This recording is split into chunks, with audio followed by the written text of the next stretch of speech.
Warga Kampung Cilincing, Jakarta Utara, mendadak geger. Seorang TKI yang dulu pergi tanpa pamit kini pulang dengan mobil mewah, pakaian mahal, dan membawa koper penuh uang. Dulu hanya supir, sekarang jadi jutawan. Tapi siapa sangka semua ini bermula dari seorang janda lumpuh yang nyaris dilupakan dunia. Namanya Bayu Santosa, pria berusia 31 tahun asal Jakarta Utara yang dikenal pendiam dan sederhana. 5 tahun lalu, ia diam-diam meninggalkan kampung halamannya menuju Australia. Tujuannya sederhana, bekerja sebagai tenaga kerja Indonesia, TKI, untuk memperbaiki nasib. Awalnya, Bayu hanya menjadi supir pribadi di kota kecil dekat Melbourne, bekerja untuk keluarga kaya bernama S1MCHE Pronunciation Alister. Namun tak lama setelah tiba, majikannya meninggal dunia akibat kecelakaan mendadak. Istri majikannya, Mrs. Eleanor S1MCHE Pronunciation Alister, seorang wanita paruh baya yang menderita kelumpuhan sejak beberapa tahun terakhir, mendadak terisolasi. Keluarga besar menolak mengurusnya karena masalah warisan, dan perawat pun bergantian datang lalu pergi karena sikap dinginnya. Bayu, yang saat itu nyaris kehilangan pekerjaan, memutuskan untuk bertahan dan membantu Mrs. Eleanor. Padahal pekerjaannya sebagai supir sudah tidak berlaku. Ia belajar merawat, memasak, mengurus rumah, bahkan membantu terapi fisik wanita itu, semua tanpa diminta, tanpa bayaran tambahan. Hari-harinya berat. Eleanor yang keras kepala kerap mengusirnya, membentaknya, atau hanya diam 1000 bahasa. Namun Bayu tak menyerah. Ia percaya, manusia harus tetap peduli, meski tidak dihargai. Saya hanya ingin melakukan yang benar, ucap Bayu suatu hari kepada salah satu perawat yang sempat datang. Bulan berganti tahun. Hubungan Bayu dan Eleanor perlahan berubah. Dari kebekuan menjadi kehangatan, dari bentakan menjadi canda, dari sinis menjadi percaya.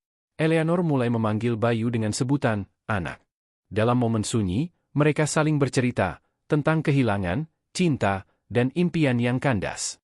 Sampai akhirnya, pada suatu malam musim dingin, Eleanor menghembuskan napas terakhirnya dalam tenang. Bayulah satu-satunya yang menemaninya. Beberapa minggu setelahnya, pengacara keluarga S1MCHE Pronunciation Alister datang membawa kabar yang mengejutkan. Eleanor mewariskan seluruh hartanya kepada Bayu, termasuk 2 properti, tabungan bank senilai 3,2 juta dolar Australia, dan saham perusahaan keluarganya. Pihak keluarga S1MCHE Pronunciation Alister yang dulu menolak merawat Eleanor menggugat keputusan itu ke pengadilan.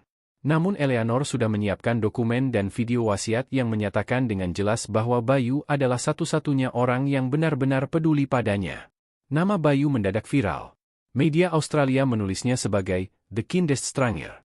Banyak yang tak percaya, seorang TKI, hanya supir dan perawat tak resmi, kini menjadi jutawan karena ketulusan hatinya.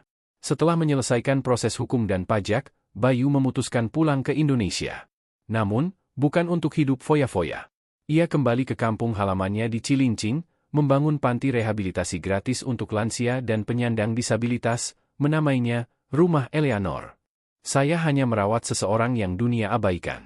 Tapi beliau mengubah hidup saya selamanya, ujar Bayu di depan warga dan media yang hadir saat peresmian panti tersebut. Kini Bayu bukan hanya dikenal sebagai TKI sukses, tapi juga simbol dari keikhlasan. Di masanya yang dulu ia hanya supir, ia tak pernah menyangka bahwa kebaikannya akan menjadi jalan menuju berkah tak terduga. Dan tentang kabar bahwa Bayu sebenarnya adalah supir yang dulu hendak dipecat karena dianggap tak berguna oleh kerabat S1MCHE Pronunciation Alister, kini menjadi kenyataan yang membungkam semua mulut sinis. Dunia mungkin tak adil, tapi kebaikan, ketika dilakukan dengan tulus, akan menemukan jalannya. Sudah 3 bulan sejak Bayu Santosa mendirikan panti, Rumah Eleanor, di kampung halamannya, Cilincing. Panti itu tak pernah sepi. Setiap hari, warga dari berbagai daerah datang, entah untuk meminta bantuan, mendaftar relawan, atau sekadar menyaksikan sendiri, si TKI jadi jutawan, dari dekat. Namun di balik sorotan kamera dan pujian yang datang bertubi-tubi, ancaman diam-diam mengintai Bayu. Salah satu keponakan Eleanor, Gregory S1MCHE Pronunciation Alister, pria ambisius yang sempat gagal mengambil alih bisnis keluarga, tidak terima bahwa warisan itu jatuh ke tangan orang asing. Dengan diam-diam, Gregory menyewa pengacara bayaran untuk mencari celah hukum membatalkan wasiat Eleanor. Saya tidak akan biarkan dia menikmati sepeser pun uang keluarga S1MCHE Pronunciation Alister, gumam Gregory saat diwawancarai oleh sebuah tabloid. Dia cuma supir. Kami keluarga. Masalah pertama datang dalam bentuk surat gugatan internasional. Bayu dituduh memanipulasi Eleanor yang sudah tua dan sakit untuk mendapatkan hartanya. Tak hanya itu, tabloid murahan mulai menyebarkan rumor bahwa Bayu sebenarnya punya hubungan gelap dengan mendiang Eleanor. Bayu terpukul. Nama baik yang ia bangun dengan susah payah mulai ternoda. Beberapa donatur lokal yang awalnya berniat menyumbang ke rumah Eleanor tiba-tiba menarik dukungan. Biarlah, kebenaran akan membela saya, ucap Bayu tegas, meskipun wajahnya jelas menyimpan resah. Untungnya, Bayu tak sendiri. Salah satu pengacara ternama Australia, Linda Grace, yang dulu sempat menangani surat wasiat Eleanor, muncul ke publik dan membela Bayu secara terbuka. Eleanor S1 MCHE Pronunciation Alistair adalah wanita yang sangat sadar hukum. Wasiatnya ditulis secara legal, disaksikan, direkam dalam video, dan bahkan dibuat ulang dalam 3 bahasa, ujar Linda kepada media Australia. Dan Bayu? Dia satu-satunya manusia yang tetap di sisi Eleanor saat semua keluarganya menghilang. Publik mulai berbalik membela Bayu. Di Twitter, tagar Justice for Bayu trending selama 2 hari. Bahkan warga Australia mengirimkan surat dukungan ke rumah Eleanor. Namun masalah belum selesai. Gregory tak menyerah. Ia pergi lebih jauh, mengirim 2 pria bayaran ke Indonesia untuk mengintimidasi Bayu secara langsung. Malam itu, panti sepi. Bayu tengah menyapu halaman ketika 2 pria asing mendekat dengan jaket gelap dan wajah tertutup masker. Kau bisa berhenti pura-pura jadi pahlawan, bisik salah satu dari mereka. Kembalikan semua uang itu, atau lihat tempat ini terbakar. Bayu tak melawan. Ia hanya menatap mereka dengan tenang, lalu berkata, kalau Eleanor masih hidup, dia akan menangis melihat kelakuan kalian. Dan kalau kalian menyentuh anak-anak di sini, saya sendiri yang akan menjaga mereka sampai akhir. Keesokan harinya, CCTV dan rekaman suara dari malam itu tersebar luas. Pemerintah Indonesia turun tangan, bahkan kedutaan Australia mengeluarkan pernyataan resmi. 2 pria tersebut ditangkap karena memasuki wilayah tanpa izin dan melakukan ancaman kekerasan lintas negara. Bayu semakin dikagumi. Tapi di balik semua itu, satu fakta mengejutkan belum terungkap ke publik. Beberapa minggu kemudian, Linda Grace datang langsung ke Indonesia menemui Bayu. Ia membawa satu berkas yang selama ini belum pernah dipublikasikan, surat pribadi dari Eleanor kepada Bayu, yang ia minta dibuka hanya jika kondisi menjadi sulit. Bayu membacanya perlahan. Bayu, jika surat ini sampai ke tanganmu, itu artinya dunia sedang berusaha memutar balik kebaikan yang telah kau tanam. Tapi ingatlah, uang bukanlah warisan sejati. Yang kau warisi dariku adalah kehormatan untuk menyembuhkan dunia kecil yang pernah hancur, sepertiku. Namun bagian terakhir surat itu membuat Bayu terpaku. Dan satu hal lagi. Aku tahu siapa kau sebenarnya. Aku tahu kau bukan hanya supir. Ternyata, 5 tahun sebelum Bayu bekerja sebagai supir, Eleanor sudah diam-diam menyelidiki latar belakangnya. Dari relawan Ngo hingga guru bahasa Inggris sukarela di kampung, Bayu pernah berkontribusi diam-diam pada program bantuan internasional yang Eleanor dan suaminya danai melalui yayasan amal mereka. Mereka tahu tentang Bayu. Mereka tahu hatinya. Seluruh pekerjaan supir itu sebenarnya adalah uji kepercayaan terakhir dari Eleanor untuk membuktikan bahwa manusia baik tak lahir dari status, tapi dari pilihan hati. Kini, dengan kebenaran terungkap, Bayu tak lagi dilihat sebagai TKI atau pewaris dadakan. Ia dianggap simbol kekuatan kebaikan dalam dunia yang kejam, dan musuh-musuhnya pun mulai diam. Bayu melanjutkan hidupnya dengan tenang. Rumah Eleanor kini berkembang menjadi pusat layanan sosial berskala nasional. Ia menolak tawaran politik, iklan, bahkan reality show yang ingin mengangkat kisahnya. Baginya, semua sudah cukup. Karena di dunia yang penuh manipulasi dan tipu daya, seseorang yang memilih tetap berbuat baik, meski tidak dilihat siapa-siapa, itulah warisan terbesar. Rumah Eleanor kini berdiri tegak bukan hanya sebagai panti rehabilitasi, tapi juga simbol harapan. Di sana, anak-anak penyandang disabilitas belajar musik, para lansia diajari keterampilan tangan, dan setiap harinya, Bayu selalu menyempatkan diri menyapa satu persatu penghuni. Namun di balik senyum ramahnya, Bayu tahu, ketenangan ini takkan bertahan lama. Beberapa hari setelah surat pribadi Eleanor dibacanya, Bayu mulai menerima pesan anonim lewat email dan amplop tanpa nama. Isinya tidak mengancam, tetapi mengusik. Warisan sejati bukan hanya yang terlihat. Eleanor tidak pernah memberitahumu segalanya. Cari kunci di ruang bawah tanah rumah lamanya di Melbourne. Awalnya Bayu mengira ini hanya ulah wartawan atau pencari sensasi. Tapi ketika email terakhir menyertakan foto dirinya saat sedang merawat Eleanor, foto yang bahkan dia tak tahu pernah diambil, Bayu sadar, seseorang benar-benar mengawasinya, dan tahu lebih banyak dari yang ia sendiri ketahui. Didampingi pengacara Linda Grace dan jurnalis dokumenter independen bernama Amira Setiawan, Bayu kembali ke Melbourne. Tujuannya, rumah tua Eleanor yang kini resmi miliknya. Selama ini rumah itu tak pernah ia kunjungi sejak kepergian Eleanor, seolah bagian dari hidup yang ingin ia kubur dalam kenangan. Tapi kini, ia membuka pintu itu kembali. Suasana dalam rumah tak banyak berubah. Bau perpustakaan tua, kursi roda di sudut ruang tamu, dan meja kayu tempat Bayu dulu menaruh sup hangat setiap sore. Namun di bawah lantai belakang, tepat di balik rak buku Eleanor, Bayu dan Linda menemukan sebuah tangga menuju ruang bawah tanah kecil. Di sana, mereka menemukan sebuah brankas tua dan sebuah koper besi. Kode brankas ditemukan tertulis di balik foto pernikahan Eleanor, angka ulang tahun anjing kesayangannya, aneh tapi efektif. Saat brankas terbuka, Bayu terpaku. Isinya bukan emas, bukan uang, melainkan berkas-berkas dokumen rahasia, foto-foto, dan catatan tangan Eleanor tentang program eksperimen sosial yang pernah dilakukan keluarga S1MCHE Pronunciation Alistair melalui yayasan filantropi mereka. Termasuk dokumen yang menyatakan, proyek Bayu Santosa, kandidat terakhir. Bayu gemetar, Linda membaca dokumen dengan cepat, matanya terbelalak. Eleanor dan suaminya, beberapa tahun sebelum Bayu datang, merancang proyek untuk membuktikan bahwa nilai manusia sejati hanya bisa terlihat saat mereka ditempatkan dalam situasi ekstrim, tanpa status, tanpa bantuan, dan tanpa ekspektasi. Bayu adalah kandidat yang diam-diam dipilih dari program sosial di Indonesia. Mereka menyamar untuk mengamatinya. Awalnya hanya untuk studi perilaku sosial. Tapi Eleanor jatuh sakit sebelum studi selesai. Saat itu, ia meminta agar proyek dihentikan dan mulai memperlakukan Bayu dengan tulus, bukan lagi sebagai objek studi, tapi sebagai anak yang ia tak pernah punya. Bayu terduduk lemas. Aku ini, eksperimen, bisiknya, hampir tak terdengar. Linda menaruh tangan di bahunya. Tapi Eleanor memilih menyayangi, bukan hanya mengamati. Pada akhirnya, dia pun berubah. Keesokan harinya, Linda memberikan saran agar Bayu membuka fakta ini ke publik untuk membungkam fitnah dan kecurigaan yang tersisa. Tapi Bayu ragu. Jika publik tahu bahwa dirinya adalah bagian dari eksperimen sosial, bukankah keikhlasan Eleanor dan dirinya sendiri akan tampak palsu?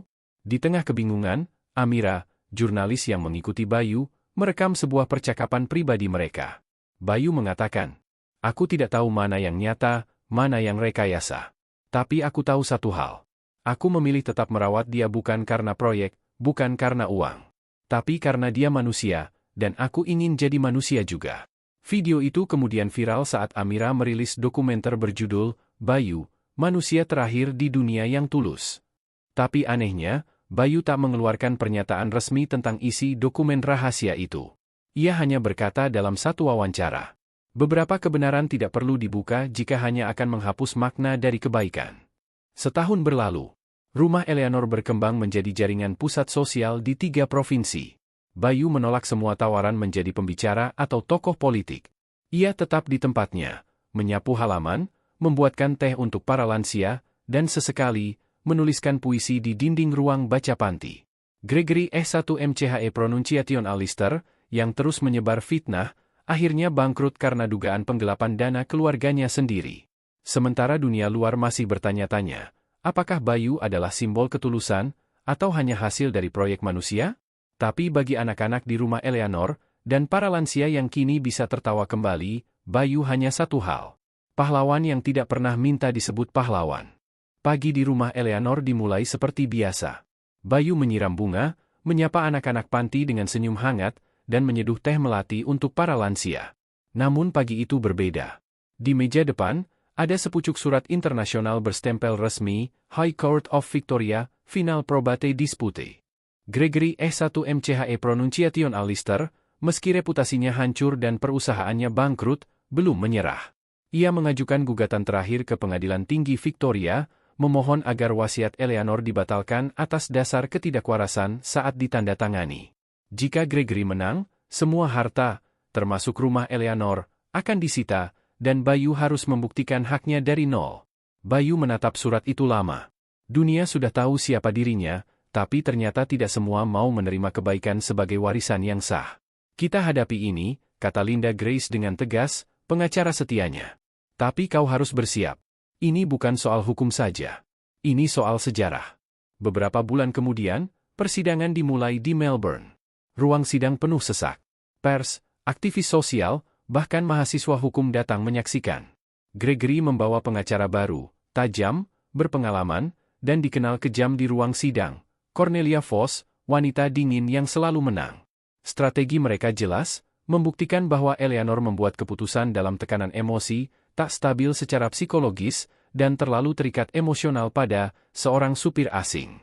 Cornelia menunjukkan cuplikan video Eleanor dalam kondisi lemah, membuatnya tampak seperti wanita tua yang mudah dimanipulasi. Pada hari ketiga sidang, Linda memutar video terakhir dari Eleanor, sebuah rekaman yang sengaja disimpan dan baru boleh diputar jika Gregory mengajukan gugatan. Dalam video itu, Eleanor duduk di kursi rodanya dengan mata tenang dan suara pelan namun tegas. Jika Gregory menggugat wasiat ini, itu hanya membuktikan satu hal, bahwa ia memang tidak pernah mencintaiku, hanya mencintai hartaku. Dan Bayu, dia tidak tahu dirinya bagian dari eksperimen. Tapi dari semua manusia yang pernah saya temui, dialah satu-satunya yang memilih tetap mencintai, bahkan ketika dunia memberinya alasan untuk pergi. Jika harta ini adalah beban, maka biarlah ia memikulnya. Karena ia akan menyalurkan harta itu menjadi cahaya, bukan senjata. Ruangan hening. Bahkan Cornelia tak bisa menyembunyikan keterkejutannya. Namun Gregory punya langkah terakhir. Namun Linda punya senjata rahasia. 2 hari sebelum keputusan sidang, Gregory membawa seorang saksi misterius, seorang pria tua asal Indonesia, bernama Pak Karno, yang mengaku sebagai ayah kandung Bayu. Dalam pernyataannya, Pak Karno mengungkap bahwa Bayu sebenarnya anak dari hasil hubungan gelap dengan seorang wanita Australia saat Pak Karno menjadi tukang kebun di Perth tahun 80-an. Namun karena takut skandal, anak itu disembunyikan, dan sang ibu, tidak lain adalah saudari Eleanor, dipaksa meninggalkan anaknya di Indonesia. Artinya, Bayu bukan hanya TKI pewaris harta. Dia adalah darah daging keluarga S1MCHE Pronunciation Alister. Gregory terpukul 2 kali. Ia datang ingin mencabut warisan Bayu, malah menemukan bahwa Bayu mungkin satu-satunya penerus sah keluarga. Minggu itu, keputusan resmi dibacakan. Pengadilan memutuskan bahwa wasiat almarhum Eleanor S1MCHE Pronunciation Alister adalah sah, ditandatangani dalam kondisi sadar, dan mencerminkan kehendak mendiang secara utuh. Hak penuh atas seluruh warisan dan entitas hukum ditetapkan kepada Bayu Santosa S1MCHE Pronunciation Alister. Bayu kaget mendengar nama itu, S1MCHE Pronunciation Alister. Ia menolak mencantumkannya secara resmi, tetapi catatan pengadilan menyematkan nama tersebut sebagai bukti hubungan darah berdasarkan tes DNA yang dilakukan diam-diam oleh pengadilan. Gregory meninggalkan ruang sidang dalam diam, mata penuh dendam yang kalah arah. Setahun kemudian, Bayu kembali ke Australia. Tapi bukan untuk menetap, ia menghibahkan sebagian aset Eleanor ke yayasan sosial baru bernama Cahaya Selatan, bekerja sama dengan universitas dan rumah sakit. Ia membangun sekolah vokasi gratis di 3 kota miskin di Indonesia. Salah satunya dinamai Gregory Hall. Ketika ditanya mengapa, Bayu hanya tersenyum. Agar nama yang dulu hanya bicara tentang ambisi, kini jadi tempat lahirnya pengampunan. Rumah Eleanor kini bukan hanya panti, tapi pusat peradaban kebaikan yang tidak lagi dimiliki oleh satu orang, tapi oleh semua yang percaya bahwa kebaikan bisa diwariskan. Dan di malam sunyi, ketika semuanya telah tidur, Bayu duduk di beranda, membaca surat terakhir dari Eleanor, surat yang hanya ia simpan untuk dirinya sendiri. Ia menatap langit malam. Aku bukan pewaris kekayaan, bisiknya pelan. Aku hanya penunggu terakhir dari cinta yang tidak jadi disia-siakan.